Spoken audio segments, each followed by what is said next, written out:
What's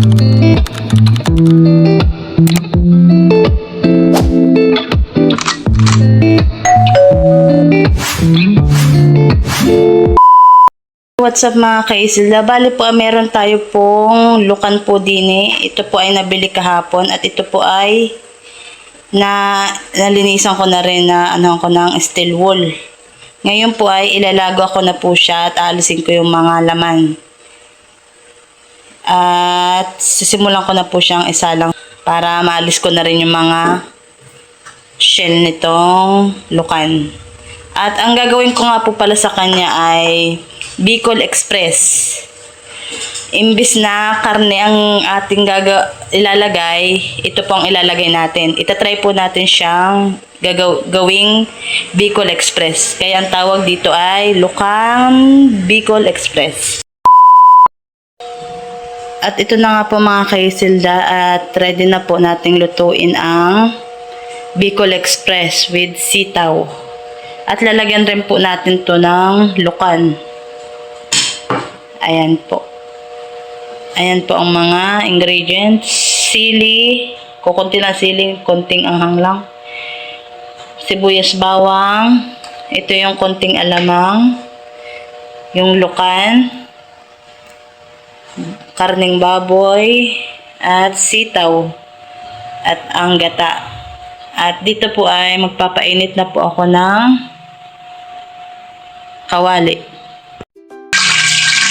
Lalagay na po natin itong sibuyas at bawang. Bawang muna.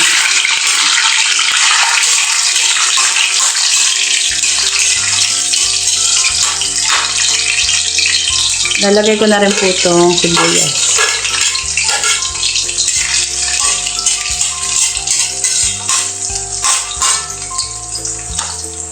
Ilalagay ko na rin po itong sili.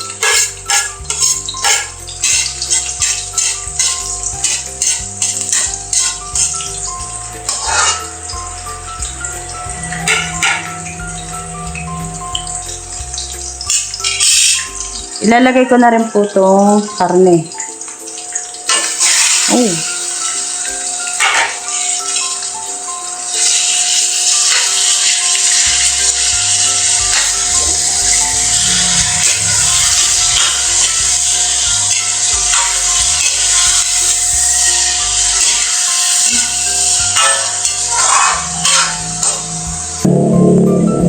Ilalagay na rin po natin itong lukan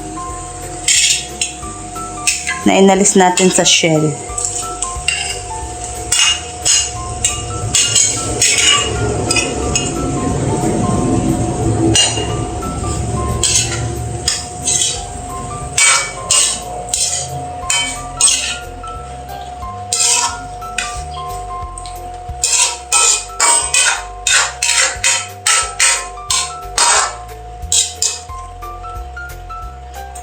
Wait lang natin. Lagay na rin po natin tong konting alamang.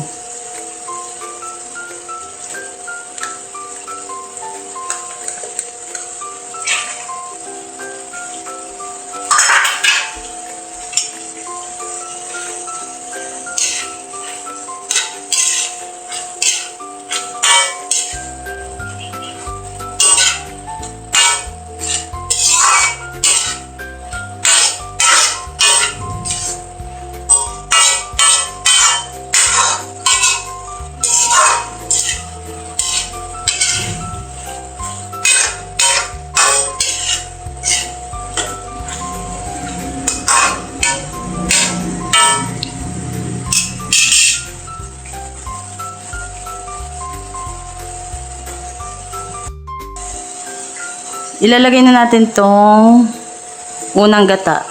Huling gata.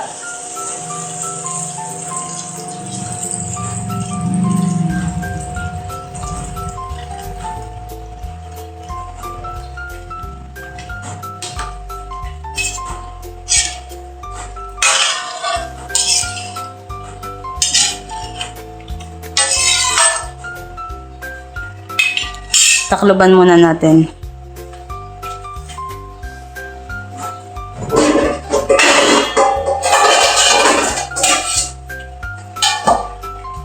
Taklaban muna natin.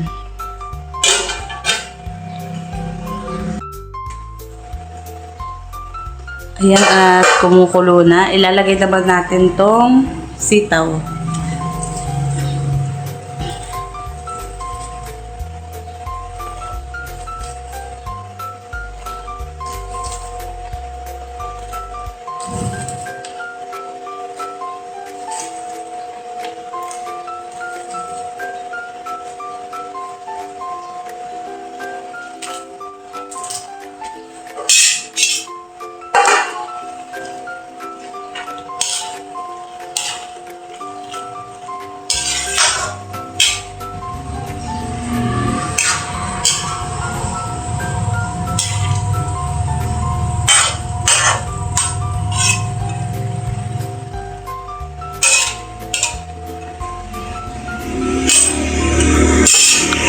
Takloban naman ulit natin.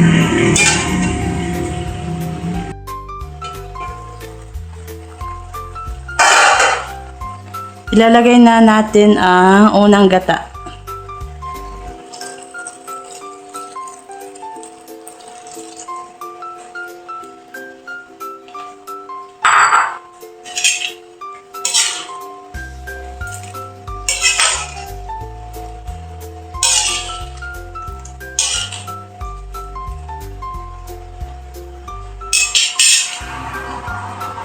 Takloban ulit natin muna.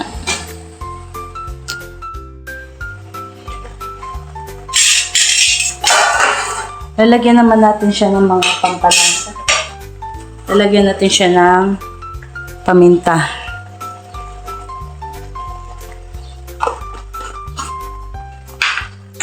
Lagyan natin siya ng magic sarap.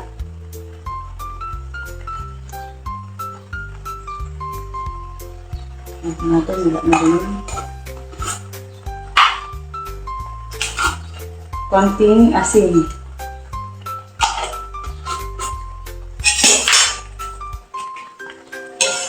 Yan na, at haluin.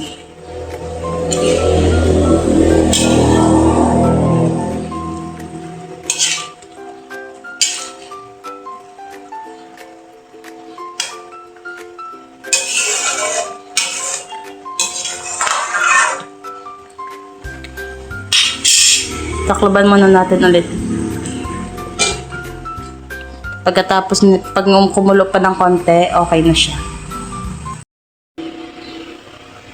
At yan po ay tapos na nating lutuin ang Lucan na Bicol Express with sitaw. Uy, sarap!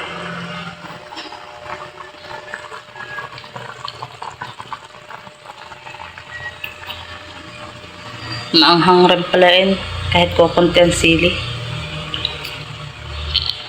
So, yun lang. That's it for today's vlog. Thank you for watching. Bye-bye!